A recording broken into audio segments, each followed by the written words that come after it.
Polisi ungkap alasan pelaku bunuh dan ruda paksa bocah perempuan di Cilincing.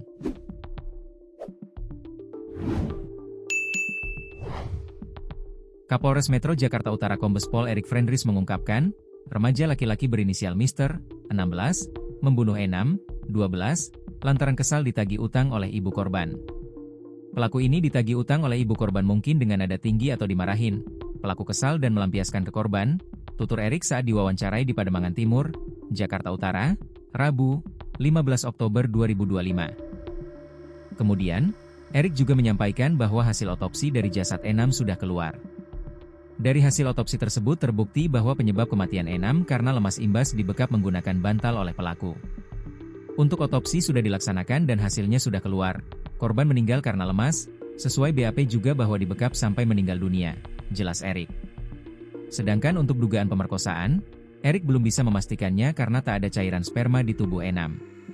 Meski begitu, terdapat luka di alat vital korban. Kini, jasad Enam sudah dikembalikan ke keluarga dan dibawa ke wilayah Jawa Barat untuk dimakamkan di kampung halamannya.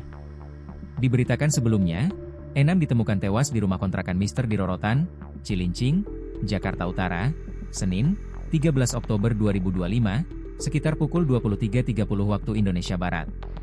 Sebelum ditemukan tewas, Enam pamit ke ayahnya untuk bermain keluar rumah bersama rekannya, yakni Haji. Namun, ternyata Enam dibujuk pelaku untuk ikut ke rumah kontrakannya dengan diiming-imingi akan diberikan baju. H sempat meminta ikut bersama korban, namun dilarang oleh pelaku.